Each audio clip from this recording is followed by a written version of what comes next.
Halo, selamat pagi anak-anak.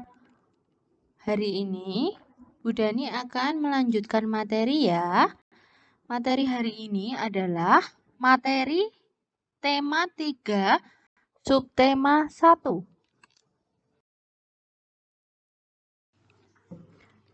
Kertas di sekitar kita. Banyak benda yang terbuat dari kertas, seperti buku tulis yang biasa anak-anak gunakan. Selain buku tulis, ada buku paket, ada LKS, dan ada buku gambar ya. Contoh lain, ada juga tisu, kardus, dan koran. Semua benda-benda yang Bu Dani sebutkan tadi terbuat dari kertas. Kayu adalah bahan dasar untuk membuat kertas. Jadi, perlu anak-anak ketahui bahwa untuk mendapatkan kertas yang biasa kita gunakan untuk menulis, kertas yang ada di buku, di koran, kardus, itu bisa kita dapatkan dari kayu. Jadi kayu adalah bahan dasar pembuat kertas. Pembuatan kertas dilakukan secara bertahap di pabrik kertas. Kayu-kayu besar dipotong sehingga sebesar korek api. Jadi kayu yang tadinya besar itu dipotong kecil-kecil sebesar korek api kayu. Setelah itu, kayu dipanaskan hingga menjadi bahan lunak seperti bubur. Bubur inilah yang disebut bubur kertas atau pulp. Ya. Jadi, bubur kertas atau pulp itu terbuat dari kayu ya, terbuat dari kayu yang dipanaskan.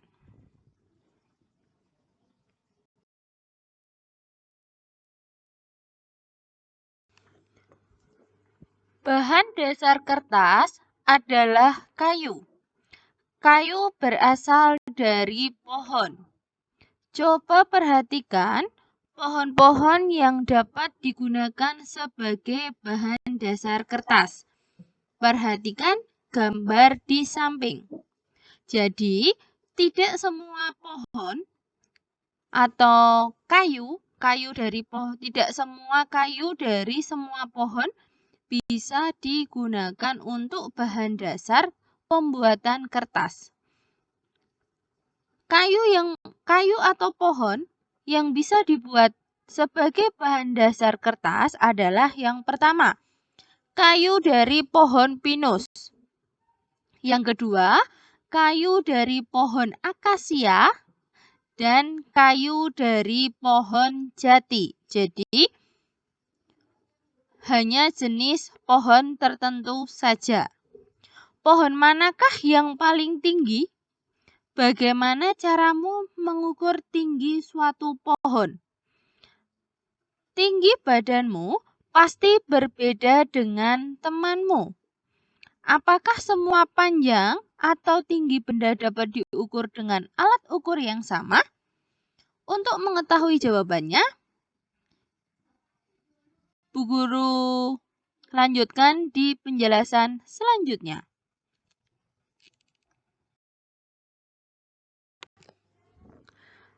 Alat ukur panjang benda bermacam-macam. Pasti anak-anak sudah mengenal ya beragam alat ukur pada pembelajaran sebelumnya. Di situ ada 3 contoh alat ukur untuk mengukur panjang. Ada meteran roll, meteran saku, dan meteran pita. Yang pertama, meteran pita. Meteran pita biasanya digunakan oleh penjahit untuk mengukur kain, ya. Biasanya meteran pita ini panjangnya hanya 2 meter maksimal, paling panjang hanya 2 meter. Yang kedua adalah meteran saku. Meteran saku biasanya sering digunakan oleh tukang tukang yang biasa membuat rumah itu ya, atau tukang kayu. Panjang meteran saku ini bermacam-macam. Ada yang 15 meter, ada yang 20 meter, ada yang 25 meter, dan seterusnya. Dan yang ketiga adalah meteran roll. Biasanya, meteran roll ini digunakan untuk mengukur luas tanah. Jadi, meteran roll ini panjangnya bisa sampai ratusan meter. Jadi, anak-anak bisa memilih ya.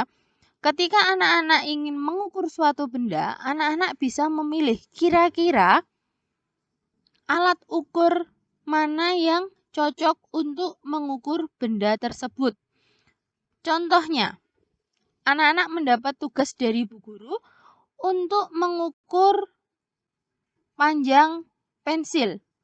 Nah, tentunya anak-anak bisa menentukan kira-kira alat ukur apa yang bisa digunakan. Tentu saja, kalau benda itu pendek, anak-anak bisa menggunakan penggaris ya. Kira-kira benda itu tidak lebih panjang dari penggaris, jadi anak-anak bisa menggunakan penggaris. Ketika Bu Guru memberikan perintah anak-anak untuk mengukur panjang atau lebar papan tulis, tentu saja anak-anak bisa menggunakan meteran pita atau menggunakan meteran saku. Loh, kenapa Bu tidak menggunakan penggaris? Karena kalau menggunakan penggaris itu akan merepotkan. Karena panjang atau lebar dari papan tulis itu sudah jelas lebih panjang dari penggaris. Jadi anak-anak bisa memilih ya kira-kira alat ukur mana yang bisa digunakan untuk mengukur benda yang akan kalian ukur. Jadi anak-anak bisa mencari alat ukur yang pas, yang cocok, yang kira-kira memudahkan kalian untuk mengukur, ya.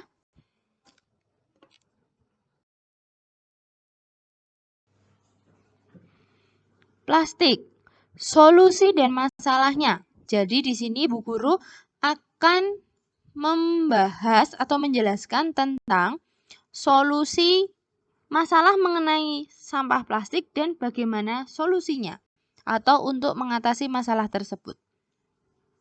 Yang pertama, perhatikan benda-benda yang ada di rumahmu atau di kelas. Sebutkan benda-benda yang terbuat dari plastik. Ternyata sangat banyak sekali alat rumah tangga yang terbuat dari plastik. Mulai dari ember, gayung, sendok sayur, piring, gelas, terus mangkok, dan lain-lain. Kantong kemasan dan botol air minum juga terbuat dari plastik. Sekarang ini banyak sekali benda berbahan dasar plastik. Mengapa? Karena benda dari plastik itu harganya lebih murah dan tahan lama.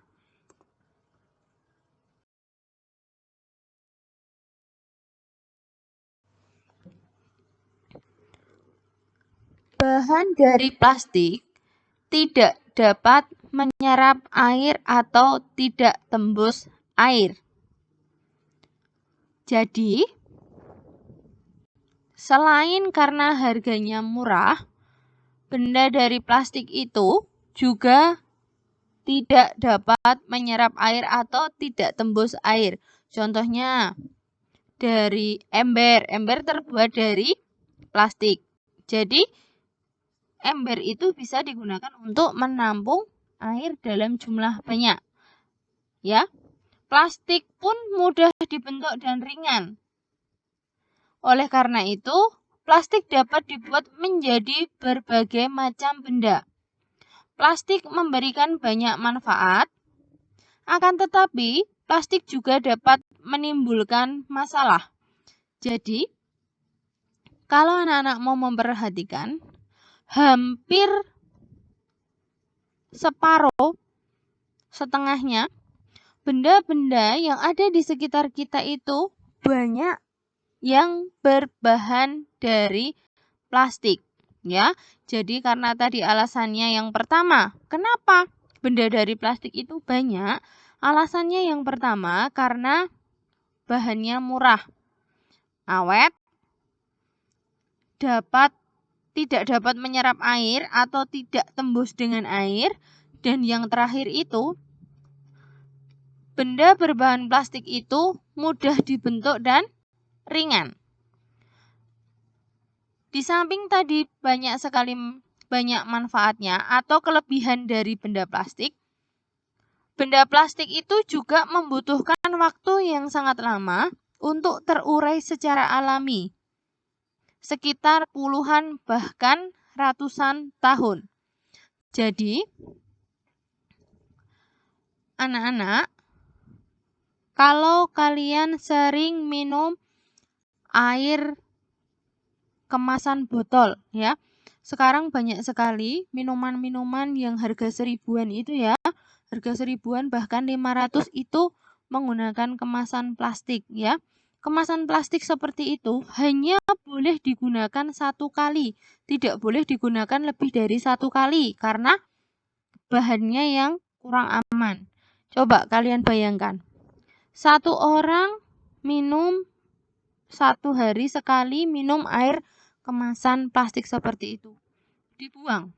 Nah, ketika botol kemasan tadi dibuang, ditimbun di dalam tanah atau ditaruh manapun ataupun dibakar, plastik itu tidak akan bisa hancur atau tidak bisa terurai.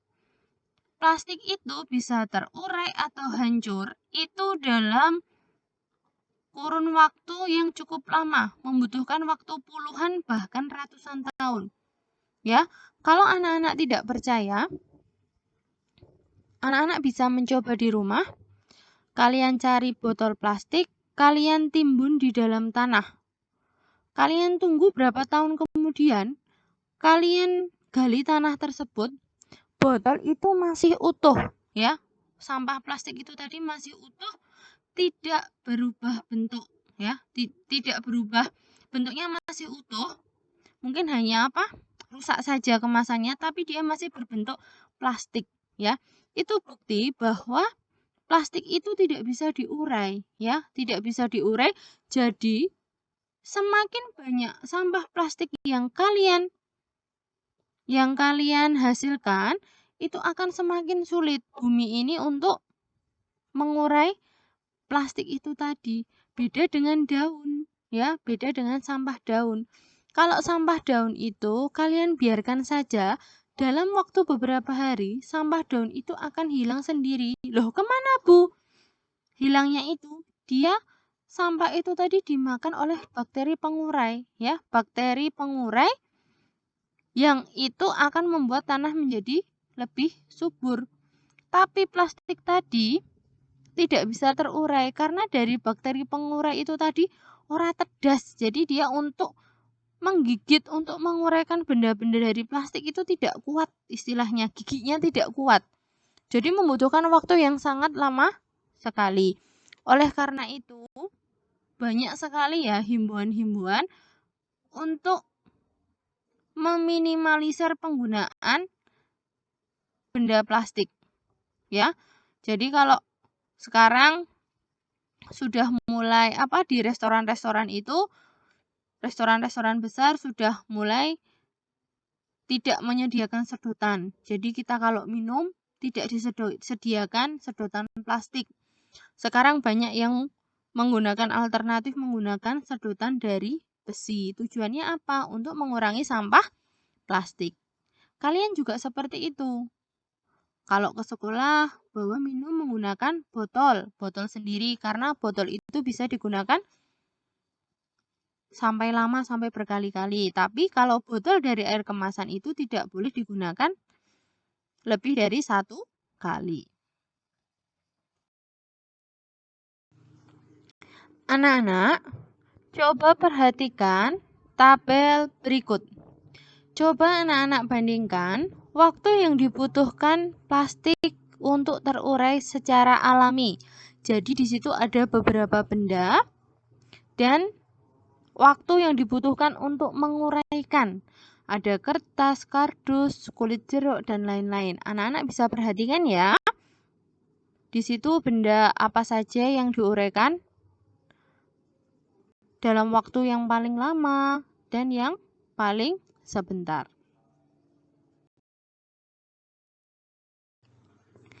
Jadi, anak-anak bisa membayangkan ya, apabila kita membuang satu kantong plastik sekarang, kantong plastik tersebut akan terurai 10-20 tahun yang akan datang. Itu waktu yang paling cepat ya. Bahkan waktu yang terlama bisa sampai 100 tahun. Nah, oleh karena itu, mari kita kurangi penggunaan sampah plastik. Supaya apa? Supaya bumi kita ini tetap bersih, ya. Terhindar dari sampah plastik, ya. Bagaimana caranya untuk mengurangi sampah plastik? Caranya ada 3 cara. Yang pertama adalah dengan cara reduce. Reduce adalah mengurangi. Reduce adalah mengurangi penggunaan plastik. Contohnya, kita membawa tas belanja sendiri ketika akan pergi berbelanja, sehingga tidak perlu menggunakan kantong plastik.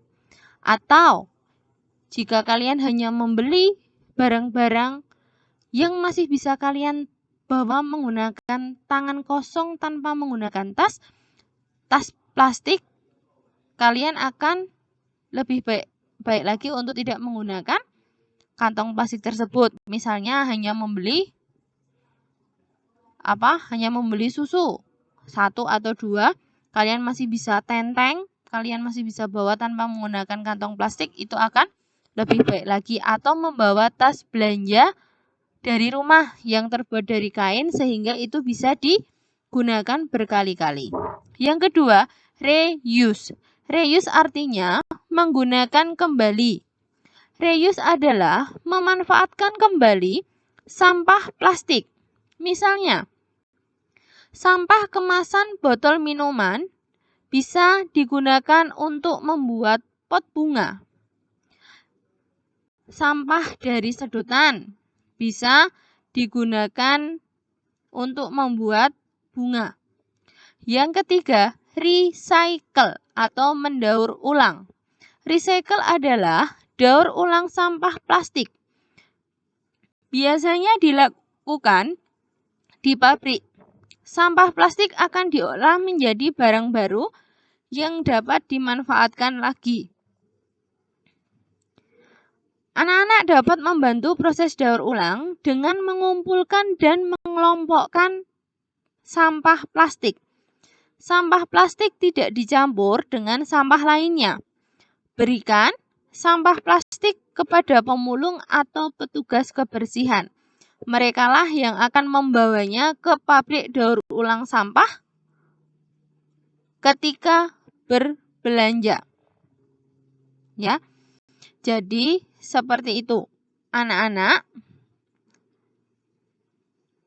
kalau kalian memperhatikan, di sekolah kita ini juga sudah menerapkan hal seperti itu.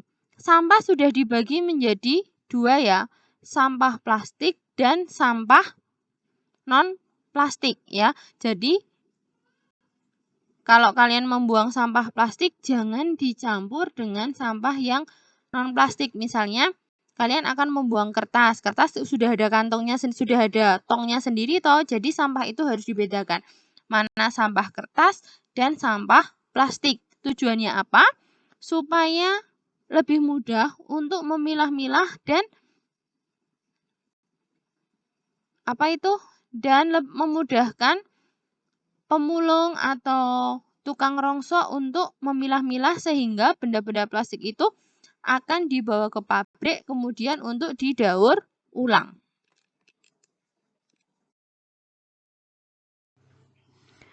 benda dari kaca.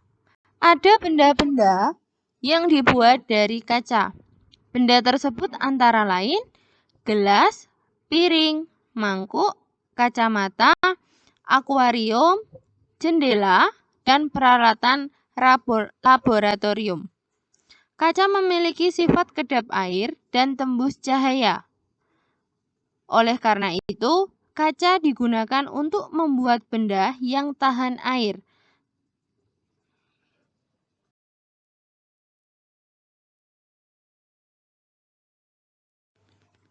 Yang kedua adalah benda dari logam. Coba anak-anak amati benda yang ada di rumahmu. Adakah benda yang dibuat dari logam? Benda-benda tersebut antara lain ada panci, penggorengan, sendok sayur, sendok makan, kerangka mobil, dan pagar rumah. Mengapa benda-benda tersebut dibuat dari logam? Karena logam memiliki sifat kuat, dapat dibentuk, dan menghantar panas yang baik.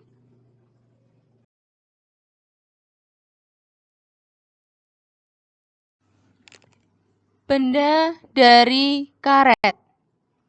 Perhatikan penghapus pensil. Terbuat dari apakah penghapus pensil itu? Penghapus dibuat dari karet.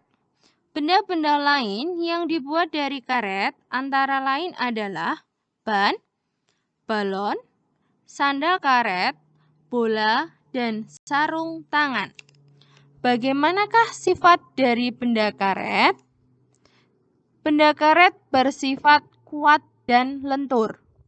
Benda karet juga bersifat elastis. Artinya, karet dapat ditarik memanjang dan jika dilepaskan akan kembali ke bentuk semula.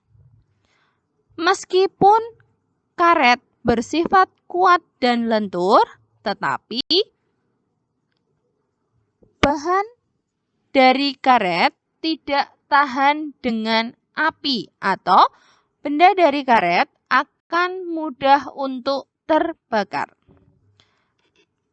Anak-anak, sekian ya penjelasan materi dari Bu Dani tentang tema 3 subtema 1. Terima kasih.